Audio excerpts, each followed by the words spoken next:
The Toronto Maple Leafs have made some more coaching additions, including Guy Boucher, Mike Van Ryn. Plus, we have coaching additions in Washington. Another NHL veteran player has retired, and we have some signings to discuss as well. All that coming up next. So welcome back to another video here at Top Shelf Hockey. As I mentioned, we have a variety of NHL news to take a look at here today. First up, I want to acknowledge longtime NHL veteran Nate Thompson, who appeared in 844 games, played with 9 different teams, obviously had a long career, battled some pretty serious injuries along the way as well, really carved himself out as a journeyman, utility type player, mostly a bottom 6 for the bulk of his career. But Nate Thompson has announced his retirement. Certainly had great success, like in Tampa, for example, under Guy Boucher, who we're going to talk about here today as well. Plus, he had stops along the way in Anaheim, Philly, Ottawa, a number of other teams, and was really respected as a great teammate. Like I said, for the last number of years, he was pretty much a fourth line center. And just an all-around hard-working guy who persevered and was a great teammate and carved out a pretty decent career along the way, considering everything he had to battle through. So congratulations, Nate Thompson, on a solid career, and wish him the best in retirement. As I mentioned, we have some coaching announcements today, including the Toronto Maple Leafs making 2 additions to their coaching staff. Now, we knew there was likely going to be at least one coming because they had to replace Spencer Carberry, who obviously went on to become the head coach with the Washington Capitals, and of course was a big part of their special teams power play, played a crucial role in the offense there with the Maple Leafs. So they've hired Guy Boucher and Mike Van Ryn. Now, Guy Boucher was an interesting name, certainly a name that I don't think was on a lot of people's radar, but certainly this does a couple of different things. He's a very well-experienced coach. He's just over 50 years old now. He's been a head coach most recently in the NHL with the Ottawa Senators. Prior to that, he was the head coach with the Tampa Bay Lightning. He's also been a head coach over in the Swiss League that was in between Tampa and Ottawa. He had left the NHL, went to the Swiss League with Bern, and had a good run there, which kind of got attention to come back to the NHL. Before that, of course, he also coached in junior in the American Hockey League as well. Lots of coaching experience in Quebec. So this guy's very well experienced. He took the Lightning to an Eastern Conference final. He took the Senators to a Eastern Conference final. He's good at getting a lot out of guys. And if you take a look at the Senators team he took to the conference final in 2017, like that team definitely overachieved for sure.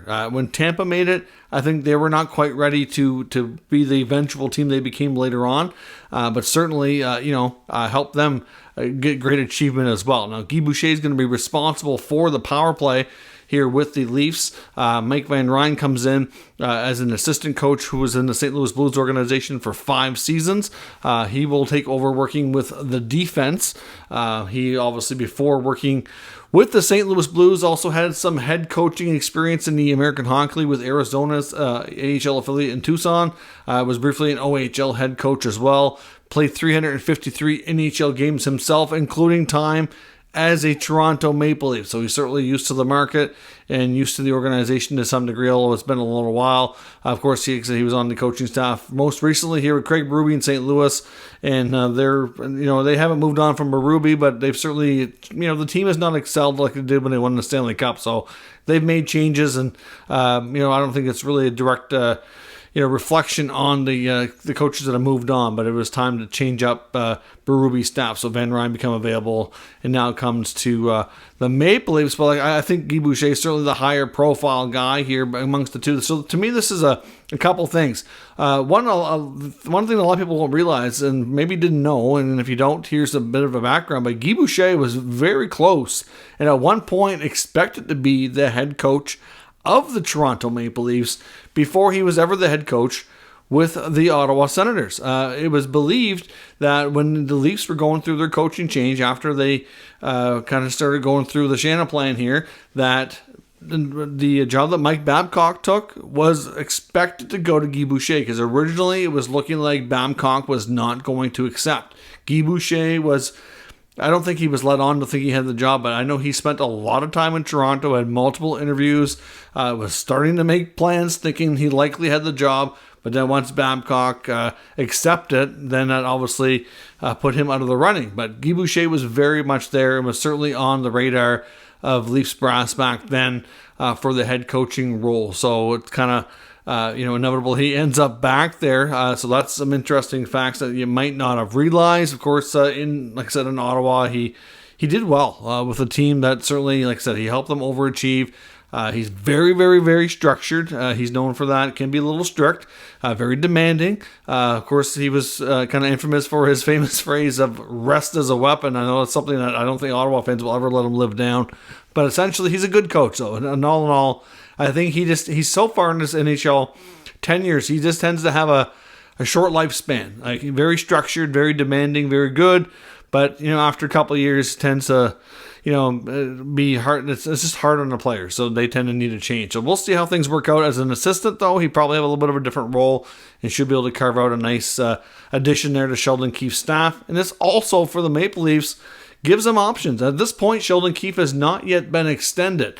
We don't know if that's going to happen. I know Sheldon Keefe was asked about that when the Leafs made the announcement today. There was some questions and quotes from Keefe, who was quite happy to add some very well experienced coaches to the staff.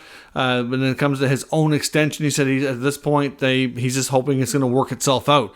It's believed they're going to have conversations around that. But I do wonder if they're going to hold off, and maybe this will be something that comes in season.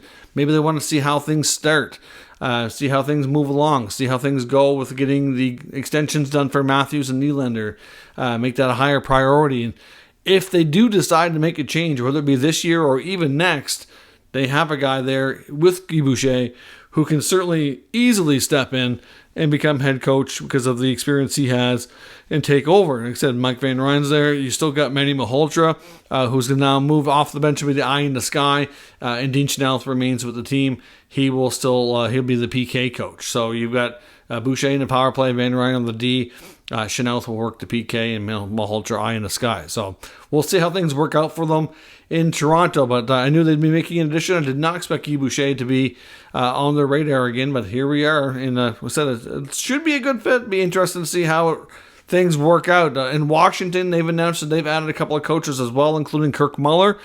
He's going to be an assistant coach. And they've also added Kenny McCudden, who comes over as an assistant coach as well as a skills coach. Of course, Muller joins Mitch Love, who left the Flames organization to join Spencer Carberry and his staff in Washington. Now, Kirk Muller, of course, does the same. This, again, for the Caps to have some very younger, newer, not new coaches, but newer to the head coaching position. Muller, who has been a head coach at times before, as well as a long-time assistant coach. Good addition there in Washington, and kind of help balance things out and just bring a different level of experience to their bench. So to me, that's a great hire as well. Former NHL player Derek Grant, I guess you can call him former NHLer now, longtime player with the Ducks, there on multiple occasions, played with the Senators for a while. I believe that's where he got his start, played with a couple other teams along the way. He's wasn't able to find an NHL contract and is now heading to play over in Switzerland. So he's signed over in the Swiss League. And the Vegas Golden Knights, late yesterday, after last night's video was already posted, the Golden Knights announced they've signed their remaining restricted free agent Pavel Dorofeyev, who gets a one-year deal, $825,000. He appeared in 18 games last year, put up 9 points. So all their internal business is now completed in Vegas. If Robin Lehner is going on LTIR, which we haven't really heard about Lehner in a while, so I don't know what the status is of his health, but if he's LTIR eligible, then they're fine. And if he's not, and he intends to play, then they have a three-headed goalie monster that's going to be a problem for them, and they're going to have to make a move and shed some money. And I don't know that Leonard could be one of them, because I can't imagine anybody's going to want to take him on after missing an entire season. Obviously, it's a big recovery, big surgeries that he had, and I would imagine teams are going to want to see him play before they'd be willing to consider that. He still has a couple of years left on his deal at $5 million per season. So we'll see when that happens in Vegas. They just signed Brett Howden the other day as well, so they will get a buyout window too. So I don't know if they'll use it, but they do have options coming up. And today, of course, July the 20th is also the date for the arbitration case today for the Chicago Blackhawks and forward Philipp Kurashev.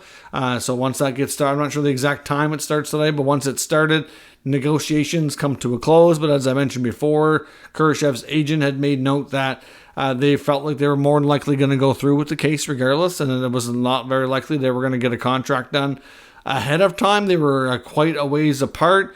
I think they were like about $1.5 million apart in between the player request and the team proposal. So we'll see. Obviously, they have to go through the hearing process, and then the arbitrator will have so many days to render a decision. I don't know exactly what that expected date's going to be. We should hear something on that once news comes out later today, once everything is completed, and we know kind of have an idea what to expect. But that is all of your news here for now. So let me know your thoughts on the coaching additions, the signings we have, as well as everything else going on in the NHL world today. We'll be back later with another video discussing any other relevant news or any trade rumors that seem relevant for today. So leave lots of comments and let us know your thoughts, and we'll discuss further. If you're new to the channel, make sure you subscribe and stick around. We'll keep you up to date with all the news, rumors, and analysis on all 32 NHL teams. Thanks for watching, and I'll catch you next time.